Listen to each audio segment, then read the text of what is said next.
السلام علیکم دوستو آپ لوگ کیسے ہیں؟ خیریت سے ہیں دوستو؟ آئیے دیکھتے ہیں حضرت عمر بن خطاب رضی اللہ تعالیٰ عنہ کا فل واقعہ. آئیے دیکھتے ہیں فل ویڈیو. صرف 2 سال حکومت کرنے کے بعد پہلے خلیفہ حضرت ابو بکر رضی اللہ تعالیٰ عنہ اس دنیا سے چلے گئے، لیکن وفات سے پہلے ہی انہوں نے سب کو کلیئرلی بتا دیا تھا کہ ان کے بعد مسلمانوں کا دوسرا خلیفہ کون ہوگا؟ عمر بن خطاب. اسلام آج دنیا کا فاسٹسٹ گروئنگ ریلیجن ہے، جسے آلموسٹ 200 کروڑ 2 بلین لوگ فالو کرتے ہیں، اور دنیا میں ایسا کوئی سیکنڈ نہیں گزرتا جس میں دنیا کے کسی کونے میں آزان نہ دی جا رہی ہو. اس سب میں حضرت عمر رضی اللہ تعالیٰ عنہ نے بہت بڑا رول پلے کیا، جنہوں نے صرف کچھ ہی سالوں میں مسلمانوں کی اتنی بڑی امپائر بنائی جو ان سے پہلے دنیا میں کسی کے پاس بھی نہیں تھی. الیگزینڈر دی گریٹ اور ایون مصر کے فرعون کے پاس بھی نہیں. لیکن یہ سب آخر انہوں نے کیا کیسے؟ حضرت عمر کی پرسنالٹی کو سمجھنے کے لیے اس زمانے کے مکہ شہر کو سمجھنا لازمی ہے، کیونکہ مکہ میں پچھلے کئی صدیوں سے ایک ہی قبیلے قریش کا کنٹرول تھا، اور آہستہ آہستہ قریش کا یہ قبیلہ اتنا بڑھ چکا تھا کہ قریش خود بھی بہت سارے قبیلوں میں ڈیوائیڈ ہو چکا تھا. اور ان قبیلوں کے درمیان اب مکہ میں پیس برقرار رکھنے کے لیے ہر قبیلے کو الگ الگ ذمہ داریاں دی گئی تھی. قریش کے 3 سب سے طاقتور قبیلے تھے، جس میں رسول اللہ صلی اللہ علیہ وسلم کے قبیلے بنو ہاشم کے پاس قریش کی ریلیجیس پاور تھی، کیونکہ مکہ کعبہ کی وجہ سے عرب کے ریلیجن کا سینٹر تھا، اور بنو ہاشم کے لیڈرز تھے عبد المطلب اور ان کے بعد ابو طالب. قریش کا دوسرا طاقتور قبیلہ تھا بنو امیہ. یہ قبیلہ قریش میں صرف اور صرف ایک چیز کی وجہ سے مشہور تھا، پیسہ. اسی لیے مکہ کی ساری اکانومی یہی فیملی بنو امیہ کنٹرول کرتی تھی، اور اس قبیلے کا لیڈر تھا ابو سفیان. اینڈ لاسٹلی قریش کا تیسرا پاورفل قبیلہ بنو مخزوم تھا، جو مکہ میں واریئرز کی فیملی تھی. اسی لیے مکہ میں ہر وار جنگ کی پلاننگ یہی فیملی کیا کرتی تھی، اور سب سے زیادہ ہتھیار بھی اسی فیملی کے پاس ہوتے تھے. اور بنو مخزوم کا لیڈر سب سے پاورفل لیڈرز میں سے ہوتا تھا، جن میں سے ایک کو ابو جہل کے نام سے جانا جاتا ہے. لیکن حضرت عمر رضی اللہ تعالیٰ عنہ کا تعلق ان تینوں قبیلوں میں سے ایک کے ساتھ بھی نہیں تھا. ان کا تعلق قریش کے ایک دوسرے قبیلے بنو عدی سے تھا، جو قریش کے ایمبیسڈرز کا قبیلہ تھا. مطلب قریش کا ترجمان، سپوکس پرسن زیادہ تر اسی قبیلے سے ہوتا تھا. اور جب بھی قریش کے آپس میں کبھی لڑائیاں ہوتی تھی، ان لڑائیوں کو بھی یہی قبیلہ حل کیا کرتا تھا، اور ان کا لیڈر تھا خطاب، حضرت عمر رضی اللہ تعالیٰ عنہ کے والد. اسی لیے حضرت عمر کی پرسنالٹی کی یہ سائن کہ وہ کسی بھی بڑے مسئلے کو بہت ہی آسانی سے بات چیت اور ڈیبیٹ کے ساتھ حل کر لیا کرتے تھے. انہیں اپنے والد کے قبیلے بنو عدی سے ملی. لیکن حضرت عمر رضی اللہ تعالیٰ عنہ کی پرسنالٹی کا ایک دوسرا اینگل بھی تھا، جو ہم سب بار بار سنتے رہتے ہیں، کہ وہ بہت ہی غصے والے انسان تھے، اور بات بات پر دوسرے کا سر کاٹنے کے لیے تیار ہو جاتے تھے. حضرت عمر کی پرسنالٹی کا یہ ٹریٹ انہیں اپنی والدہ حنتمہ بنت ہشام سے ملا تھا، جن کا تعلق بنو عدی سے نہیں بلکہ بنو مخزوم سے تھا، جو قریش کے وار اور جنگ کو سنبھال. اس بنو مخزوم کے قبیلے کے مائنڈ سیٹ کو سمجھنے کے لیے یہی کافی ہے کہ اس قبیلے سے حضرت عمر رضی اللہ تعالیٰ عنہ کے کزن کا نام خالد بن ولید تھا. مطلب حضرت عمر رضی اللہ تعالیٰ عنہ لوگوں کو بات چیت سے اچھی طرح سمجھانا اپنے والد سے سیکھا، اور جو لوگ باتوں سے نہ سمجھے انہیں ڈنڈے اور تلوار سے سمجھانا انہوں نے اپنے والدہ کے خاندان سے سیکھا. رسول اللہ صلی اللہ علیہ وسلم کی زندگی کے بارے میں بہت سارے بکس اور بہت سارے لیکچرز ہیں، لیکن انہیں سننے اور پڑھنے میں ہمیشہ ایک بہت بڑا مسئلہ ہوتا ہے کہ آخر ان سارے واقعات میں کون سا واقعہ کب پیش آیا تھا. اسی لیے زیادہ تر لوگ کنفیوژن میں پڑتے ہیں، اسپیشلی بچے. اسی مسئلے کو حل کرنے کے لیے house of books has launched prophet Muhammad series, جس میں آپ صلی اللہ علیہ وسلم کی زندگی کے بارے میں اوتھینٹک سورسز کے ساتھ سارے واقعات لکھے ہیں. And what I like the most about this کہ اس سیریز میں سارے واقعات کو چھوٹے چھوٹے بکس میں ڈیوائیڈ کیا گیا، اور ہر بک کے اوپر اس کا اپنا نمبر ہے، تاکہ کوئی بھی اسپیشلی بچے اگر اسے پڑھے تو ایک سیکوینس کے ساتھ آپ صلی اللہ علیہ وسلم کی زندگی کو پراپرلی سمجھ سکے. House of books prophet series, link in the description. دنیا کے سب سے بڑے بادشاہ خلیفہ بننے کے بعد ایک دن حضرت عمر مکہ کے اس علاقے سے گزرے جہاں وہ بچپن میں اونٹ چرایا کرتے تھے، اور فرمایا کہ اللہ کی کیا شان ہے کہ میری زندگی میں ایک وقت ایسا تھا کہ میں یہاں اونٹ چرایا کرتا تھا، اور صرف تھوڑی سی غلطی پر بھی میرا باپ مجھے بہت مارا کرتا تھا، اور آج ایسا دن ہے کہ میرے اور اللہ کے درمیان دنیا میں کوئی بھی نہیں. مطلب اس وقت حضرت عمر رضی اللہ تعالیٰ عنہ دنیا کی سب سے بڑی امپائر کے لیڈر اور دنیا کے سب سے طاقتور انسان بن چکے تھے. ان سے پاورفل کوئی بھی نہیں تھا سوائے اللہ کے. حضرت عمر رضی اللہ تعالیٰ عنہ مکہ میں آپ صلی اللہ علیہ وسلم سے 12 سال بعد پیدا ہوئے، और जवानी में बहुत टॉल और मस्कुलर होने की वजह से बहुत जल्द ही मक्का के सबसे ताकतवर रेसलर बन गए। मतलब कहा जाता है कि जब वो किसी ग्रुप में चल रहे होते थे तो ऐसा लगता था कि बाकी सारे जमीन पर चल रहे हैं और वो ऊंट पर बैठे हुए। मतलब आज के जमाने में अगर देखा जाए तो ऑलमोस्ट 6 फुट 6 इंच या 6 फुट 7 इंच की हाइट। फॉर एग्जाम्पल ये है नरेंद्र मोदी, एवरेज हाइट, और इनके पास खड़े ये हैं कतर के अमीर तमीम बिन हमाद। हजरत उमर और बाकी एवरेज लोगों में भी इतना ही हाइट डिफरेंस होता होगा या फिर इससे भी ज्यादा। इस सब के बाद आहिस्ता आहिस्ता हजरत उमर रज़ी अल्लाह तआला अन्हु अपने कबीले बनु अदी की लीडरशिप संभालने लगे और मक्का के बड़े बड़े सरदारों के साथ मीटिंग्स में बैठने लगे और कुछ ही अरसे में कुरैश के सबसे टैलेंटेड एम्बेसडर बन गए। और इसके साथ ही उन्होंने अपना इंपोर्ट एक्सपोर्ट का बिजनेस भी स्टार्ट किया, जिसमें वो मक्का, यमन, सीरिया के बीच हर वक्त ट्रैवल करते रहते थे। और जब फाइनली हजरत उमर रज़ी अल्लाह तआला अन्हु की एज 27 हुई तो मक्का में रसूलुल्लाह सल्लल्लाहु अलैहि वसल्लम ने नबूवत का ऐलान कर दिया और इस्लाम की दावत देना शुरू कर दी। लेकिन हजरत उमर रज़ी अल्लाह तआला अन्हु ने कुरैश का एम्बेसडर और स्पोक्स पर्सन होने की वजह से इस्लाम की पहले सख्त मुखालफत और मुसलमानों के खिलाफ अपने मामू अबू जहल के साथ खड़े हो गए। इस्लाम से पहले हजरत उमर रज़ी अल्लाह तआला अन्हु की रेपुटेशन कोई इतनी अच्छी नहीं थी क्योंकि वो बहुत सारे एंटी इस्लामिक एक्टिविटीज में इन्वॉल्व रहते थे, मतलब शराब और जुआ वगैरह, और इस्लाम से इतनी नफरत करते थे कि अपने एक गुलाम को सिर्फ मुसलमान होने की वजह से एक दिन उन्होंने इतना मारा कि खुद उसे मार मार कर थक गए। लेकिन जैसे जैसे वक्त गुजरता गया आहिस्ता आहिस्ता हजरत उमर रज़ी अल्लाह तआला अन्हु की पोजीशन मुसलमानों के बारे में थोड़ी बदलने लगी। इसीलिए एक दिन जब वो मक्का में एक गुलाम के पास से गुजरे जिसे उसके मालिक अबू जहल ने मुसलमान होने की वजह से मार मार कर ऑलमोस्ट बेहोश कर दिया था, जब हजरत उमर ने देखा कि किसी और ने उसकी मदद नहीं की तो खुद जाकर उसे हाथ दिया और उसे उठाया, जिस पर उस गुलाम ने हजरत उमर से कहा कि वल्लाह आप उन दोनों में से बेहतर है, जिसकी हजरत उमर रज़ी अल्लाह तआला अन्हु को समझ नहीं आई। इस गुलाम ने उस दुआ की तरफ इशारा किया था जो आप सल्लल्लाहु अलैहि वसल्लम ने अल्लाह से की थी कि या अल्लाह मक्का के इन 2 उमरैन में से एक को इस्लाम की तरफ ला। एक उमर बिन खत्ताब और दूसरा आम्र बिन हिशाम।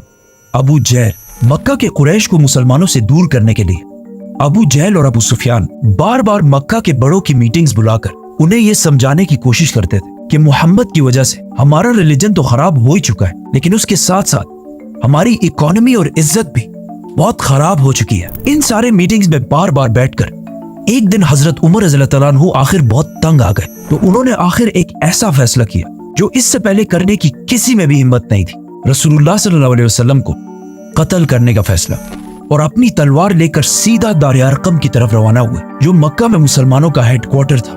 लेकिन अल्लाह ने हजरत उमर को इस सबसे बड़े गुनाह के दौरान ही पलट दिया। वो ऐसे कि जब हजरत उमर रज़ी अल्लाह तआला अन्हु दार अरकम की तरफ जा रहे थे तो रास्ते में उन्हें अपना बेस्ट फ्रेंड मिला जो इससे कुछ अरसा पहले सीक्रेटली मुसलमान हो चुका था, लेकिन उसने हजरत उमर रज़ी अल्लाह तआला अन्हु को नहीं बताया। उसने हजरत उमर रज़ी अल्लाह तआला अन्हु को रोका और कहा, उमर कहाँ जा रहे हो? जब हजरत उमर ने उसे बताया तो वो आदमी बिल्कुल डर गया। उसने कहा, रसूलुल्लाह सल्लल्लाहु अलैहि वसल्लम के पास जाने से पहले अपने घर की तो खबर लो। जिस पर हजरत उमर रज़ी अल्लाह तआला अन्हु समझ गए और सीधा अपनी बहन के घर की तरफ रवाना हुए। उमर रज़ी अल्लाह तआला अन्हु की बहन पहले ही अपने हस्बैंड सईद बिन जैद की वजह से मुसलमान हो चुकी थी। सईद बिन जैद हजरत उमर के बहनोई होने के साथ साथ उनके चचा के बेटे भी थे, और उनके चचा जैद रसूलुल्लाह सल्लल्लाहु अलैहि वसल्लम की नबूवत से पहले ही मक्का के रिलीजन को छोड़ चुके थे और हमेशा मक्का के रिलीजन के खिलाफ बोलते रहते थे। वो कहते थे कि जब हम सबको पता है कि इब्राहिम अलैहिस्सलाम एक खुदा की इबादत करते थे और उनके दूसरे बेटे इसहाक की औलाद बनी इसराइल भी एक ही खुदा की इबादत करते हैं, तो फिर हमने इस्माइल की औलाद ने इतने सारे खुदा कहाँ से लाए? इसीलिए जब हजरत उमर रज़ी अल्लाह तआला अन्हु के चचा की फैमिली को रसूलुल्लाह सल्लल्लाहु अलैहि वसल्लम के इस्लाम का पता चला तो उन्होंने बहुत तेजी से इस्लाम कबूल कर लिया। हजरत उमर सीधा अंदर गए और जाकर सईद बिन जैद को मारने लगे। उनकी बहन फातिमा ने उन्हें बचाने की कोशिश भी की, लेकिन हजरत उमर ने गुस्से में उन्हें भी मार दिया, जिससे उनका खून बहने लगा। तो हजरत उमर ने जब अपनी बहन का खून देखा तो उनको आखिर तरस आया और कहा, मुझे कुरान दिखाओ कि आखिर इसमें लिखा क्या है। और फिर कुरान पढ़ने के बाद फाइनली वो मुसलमान हो गए। ये सारी स्टोरीज हाउस ऑफ बुक्स की प्रॉफिट मोहम्मद सीरीज में डिटेल से मेंशन है। इस्लाम कबूल करने के बाद वो दोबारा दार अरकम की तरफ रवाना हुए, लेकिन वहां अब तक किसी को भी पता नहीं था कि हजरत उमर इस्लाम कबूल कर चुके। तो जब उन्होंने हजरत उमर को बाहर तलवार लेकर खड़ा हुआ देखा तो कुछ मुसलमान तो बिल्कुल डर गए, लेकिन हजरत हमजा रज़ियल्लाहु अन्हु ने कहा, जो इससे कुछ ही अरसा पहले मुसलमान हुए थे, उन्होंने कहा कि उमर को आने दो, अगर उसकी नीयत साफ है तो ठीक है, लेकिन अगर उसकी नीयत सही नहीं है तो मैं उसी की तलवार से उसकी गर्दन उड़ा दूंगा। हजरत उमर अंदर आए तो आप सल्लल्लाहु अलैहि वसल्लम ने उनसे पूछा कि उमर, क्या अब भी वक्त नहीं है कि तुम सच को समझ सको? जिस पर हजरत उमर ने आप सल्लल्लाहु अलैहि वसल्लम और बाकी सारे मुसलमानों के सामने इस्लाम कबूल कर लिया, जिस पर वहां मौजूद सारे मुसलमान जोर जोर से अल्लाह अकबर के नारे लगाने लगे। अकॉर्डिंग टू मैनी सोर्सेस ये नबूवत का 6वां साल था और हजरत उमर की एज 32 या 33 साल थी।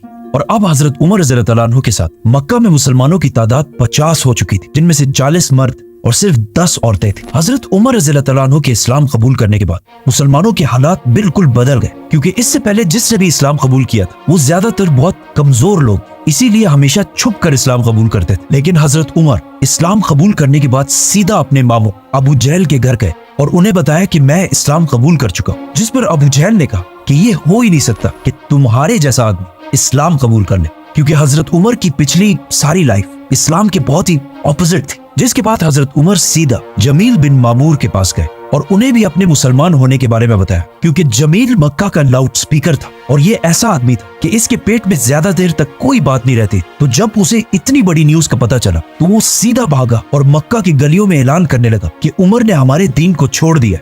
हजरत उमर से पहले मुसलमान मक्का में छुप छुप कर नमाज पढ़ा करते थे, लेकिन हजरत उमर के बाद अब सारे मुसलमान सबके सामने खुलकर नमाज पढ़ने लगे और इवन काबा के अंदर जाकर भी नमाज अदा करने लगे। इस सब के बाद हजरत उमर रज़ियल्लाहु अन्हु ने अपनी सारी जिंदगी आप सल्लल्लाहु अलैहि वसल्लम और इस्लाम के लिए वक्फ कर दी और कुछ अरसे बाद मुसलमानों के साथ मक्का में अपने खानदान और सारी ताकत छोड़कर मदीना की तरफ हिजरत कर गए। मदीना आने के बाद आप सल्लल्लाहु अलैहि वसल्लम ने मक्का के मुहाजिरीन को, जिनके पास ना कोई घर ना कारोबार कुछ भी नहीं था, उनको एक एक अंसार के घर में सेटल किया। हजरत उमर भी एक अंसारी के साथ सेटल हुए और इन दोनों ने अपने टाइम को ऐसे डिवाइड किया कि एक दिन वो सहाबी आप सल्लल्लाहु अलैहि वसल्लम की खिदमत में हाजिर होते और हजरत उमर उनका बिजनेस संभालते, और फिर दूसरे दिन हजरत उमर आप सल्लल्लाहु अलैहि वसल्लम के पास जाते और वो सहाबी बिजनेस को चलाते। हिजरत के सिर्फ 2 साल बाद जंग बदर में हजरत उमर हजरत हमजा की लीडरशिप में जंग में शामिल रहे। जंग जीतने के बाद हजरत उमर की राय ये थी कि हमें कैदी नहीं रखने चाहिए, लेकिन आप सल्लल्लाहु अलैहि वसल्लम और अबू बकर की राय इसके ऑपोजिट थी, जिसके बाद कुरान की एक आयत नाजिल हुई जिसमें क्लियरली हजरत उमर की राय को प्रेफर किया गया। इस डिसीजन और बाकी कुछ डिसीजंस की वजह से हजरत उमर का नाम अल फारूक रखा गया, व्हिच मींस हक को पहचानने वाला, सच का साथ देने वाला।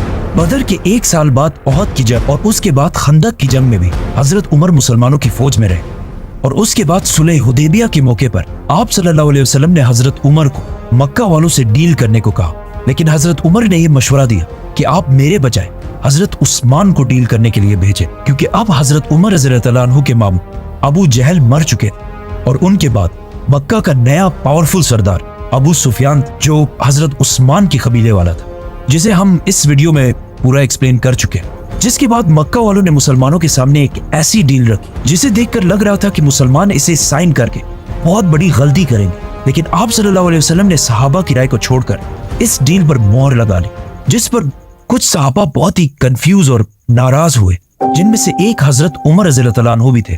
वो सीधा आप सल्लल्लाहु अलैहि वसल्लम के पास गए और उनसे पूछा कि क्या आप सच्चे नबी नहीं है? तो आप सल्लल्लाहु अलैहि वसल्लम ने कहा बिल्कुल। तो हजरत उमर ने कहा कि क्या हमारे दुश्मन काफिर नहीं है? तो आप सल्लल्लाहु अलैहि वसल्लम ने कहा बिल्कुल। जिस पर हजरत उमर ने कहा तो फिर क्यों हम उनकी हर बात मान रहे हैं, क्यों हम इनके सामने कमजोर बन रहे हैं? जिस पर आप सल्लल्लाहु अलैहि वसल्लम ने कहा कि मैं अल्लाह का रसूल हूं और मैं अल्लाह के हुक्म के खिलाफ कोई काम नहीं करता। इससे हजरत उमर खामोश हो गए, जिसके बाद आइंदा आने वाले कुछ सालों में जब उन्होंने देखा कि बहुत सारे लोग सुलह हुदैबिया की वजह से इस्लाम की तरफ आने लगे, तो उन्हें आप सल्लल्लाहु अलैहि वसल्लम के फैसले की समझ आई और फिर हमेशा अपने इन बातों की वजह से अल्लाह से माफी मांगते रहे। सुलह हुदैबिया के बाद इस्लाम इतने तेजी से फैलने लगा कि हजरत उमर रज़ियल्लाहु अन्हु के कजन खालिद बिन वलीद ने भी इस्लाम कबूल कर लिया। इसके बाद हमेशा हजरत उमर आप सल्लल्लाहु अलैहि वसल्लम के साथ हर डिसीजन और हर जंग में साथ ही रहे और आप सल्लल्लाहु अलैहि वसल्लम ने हजरत उमर की बेटी हजरत हफ्सा से शादी भी की। फिर आखिर मक्का फतह होने के बाद जंग तबूक में हजरत उमर रज़ियल्लाहु अन्हु ने मुसलमानों की फौज को सपोर्ट करने के लिए अपनी सारी वेल्थ का आधा हिस्सा डोनेट किया। गज़वे तबूक के कुछ ही अरसे बाद آپ صلی اللہ علیہ وسلم اس دنیا سے چلے گئے، لیکن جب یہ خبر حضرت عمر تک پہنچی تو وہ اتنا شوق ہوئے کہ انہیں اس پر یقین ہی نہیں آ رہا تھا۔ تو وہ مسجد نبوی میں کھڑے ہوئے اور اپنی تلوار نکال کر کہا کہ جو بھی یہ کہے گا کہ رسول اللہ صلی اللہ علیہ وسلم فوت ہو چکے ہیں، میں اس کی گردن اڑا دوں گا۔ کیونکہ آپ صلی اللہ علیہ وسلم ہمیشہ کہتے تھے کہ ایک دن مسلمان رومن اور پرشین امپائر دونوں کو فتح کریں گے۔ تو اب یہ کیسے ہو سکتا تھا کہ آپ صلی اللہ علیہ وسلم یہ سب ہوئے بغیر دنیا سے چلے جائیں؟ لیکن حضرت عمر کو اس بات کا پتہ نہیں تھا کہ اللہ ایک دن انہی کے ہاتھوں یہ دونوں امپائر فتح کرے گا۔ جب مسجد نبوی کے اندر سارے غم اور کنفیوژن میں تھے تو حضرت ابو بکر رضی اللہ تعالیٰ عنہ ممبر پر چڑھے اور سمجھایا کہ ہمارا مشن آپ صلی اللہ علیہ وسلم کی وفات کے بعد ختم نہیں ہوا، بلکہ اب اصلی مشن شروع ہوا ہے۔ آپ صلی اللہ علیہ وسلم کی وفات کے وقت مدینہ کے کچھ لوگ آپ صلی اللہ علیہ وسلم کے بعد اپنا نیا بادشاہ چوز کرنے لگے، تو اچانک حضرت عمر اور ابو بکر وہاں پہنچے۔ اس کے بعد جو ہوا ہم اس ویڈیو میں پورا ایکسپلین کر چکے ہیں۔ ان شارٹ حضرت عمر رضی اللہ عنہ نے جب دیکھا کہ وہاں حالات آہستہ آہستہ بگڑ رہے ہیں تو انہوں نے حالات کو کنٹرول کرنے کے لیے سب سے پہلے حضرت ابو بکر کے ہاتھ پر بیعت کر لی، جس کے بعد آہستہ آہستہ باقی ساروں نے بھی آ کر حضرت عمر کے ہاتھ پر بیعت کر لی، اور اس طرح حضرت ابو بکر عمر رضی اللہ عنہ کی وجہ سے مسلمانوں کے پہلے خلیفہ بنے۔ ابو بکر رضی اللہ عنہ کے خلیفہ بننے کے بعد حضرت عمر رضی اللہ عنہ مسلمانوں کے اس ایمپائر کے سیکنڈ ان کمانڈ تھے۔ مطلب اگر حضرت ابو بکر بادشاہ تھے تو حضرت عمر ان کے وزیر اعظم تھے، اور ان دونوں نے باقی صحابہ کے ساتھ مل کر پورے عرب کو دوبارہ یونائٹ کرنے کی کوشش کی۔ آخر جنگ یمامہ کے بعد عرب تو دوبارہ یونائٹ ہو گیا، لیکن اس جنگ میں بہت سارے حافظ قرآن شہید ہونے کی وجہ سے یہ خطرہ تھا کہ کئی قرآن کے بارے میں مسلمان آپس میں اختلاف میں نہ پڑ جائے۔ اسی لیے سب سے پہلے حضرت عمر کے ذہن میں آئیڈیا آیا کہ ہمیں فوراً قرآن کو ایک بک کی شکل میں کمپائل کر لینا چاہیے۔ مطلب آج دنیا کے سارے قرآن جو بکس کی طرح لکھے گئے ہیں ان سب کا تھوڑا سا کریڈٹ حضرت عمر رضی اللہ عنہ کو جاتا ہے۔ عرب یونائٹ کرنے کے بعد خلیفہ ابو بکر رضی اللہ عنہ کے حکم پر مسلمانوں نے سیدھا پرشین امپائر پر حملہ کر دیا، اور ان سے کچھ ہی مہینوں میں یہ سارا علاقہ فتح کر لیا۔ اور پرشین امپائر پر حملے کے ساتھ ساتھ مسلمانوں نے ایک ہی ٹائم پر رومن امپائر پر بھی حملہ کر دیا۔ لیکن پرشین امپائر کی طرح مسلمانوں کو رومن امپائر میں اتنی کامیابی نہیں مل رہی تھی۔ خالد بن ولید رومن امپائر میں نہیں بلکہ پرشین امپائر میں تھے۔ اسی لیے حضرت ابو بکر رضی اللہ عنہ نے خالد بن ولید کی طرف ایک لیٹر بھیجا کہ وہ سیدھا اپنی آدھی فوج لے کر رومن امپائر کی طرف جائیں۔ جیسے ہی خالد بن ولید وہاں پہنچے وہ بہت تیزی سے رومن امپائر کے سارے علاقے کو فتح کرنے لگے، اور آخر رومن امپائر کی مین سٹی دمشق ڈمیسکس کو ہر طرف سے گھیر لیا۔ ناؤ مسلمانوں کی اس امپائر کو چلانے میں حضرت ابو بکر اور حضرت عمر کی رائے زیادہ تر ہمیشہ سیم ہی ہوتی تھی، سوائے ایک مسئلے کے، اور یہ مسئلہ آگے جا کر بہت ہی کنٹروورشل مسئلہ بنا۔ اور وہ مسئلہ یہ تھا کہ خالد بن ولید کو کیسے ہینڈل کیا جائے، کیونکہ خالد بن ولید اب تک سارے فیصلے خود ہی کیا کرتے تھے اور سب کچھ کرنے کے بعد ہی مدینہ کی طرف لیٹر بھیجتے تھے۔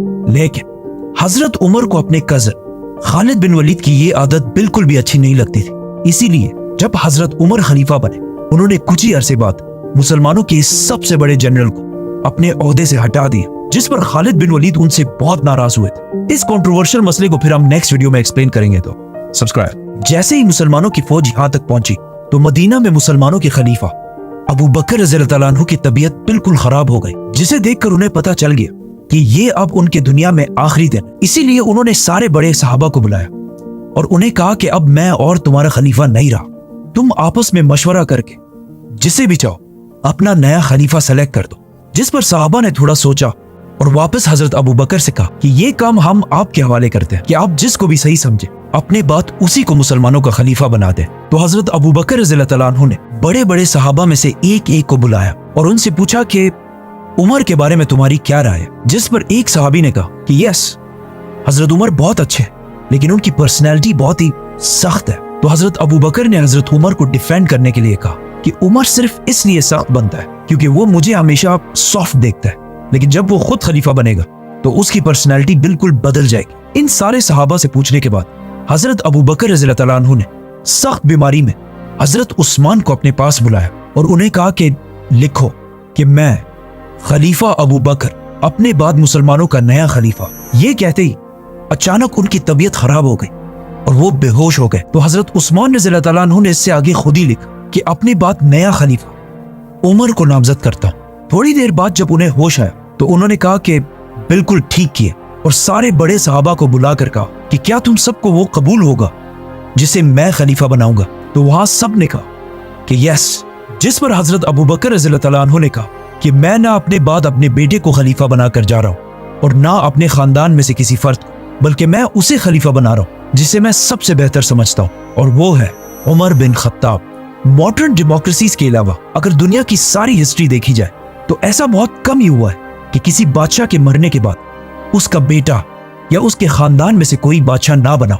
नाउ जिस तरह हजरत उमर के इस्लाम कबूल करने के बाद मुसलमानों के हालात मक्का में बिल्कुल बदल गए थे, उसी तरह अब उनके खलीफा बनने के बाद पूरी दुनिया की तारीख हमेशा के लिए बदलने वाली थी, क्योंकि अगले सिर्फ चंद सालों में हजरत उमर रज़ी अल्लाह तआला अन्हु ने इतनी बड़ी एम्पायर बनाई जो उससे पहले दुनिया में किसी के पास भी नहीं थी। और इस एम्पायर को फतह करने के बाद वहां पर एक ऐसा सिस्टम बनाया कि आज तक 1400 साल बाद भी उन सारे इलाकों पर मुसलमानों की हुकूमत है, सिवाय एक छोटे से इलाके, house of books. Link in the description. Subscribe.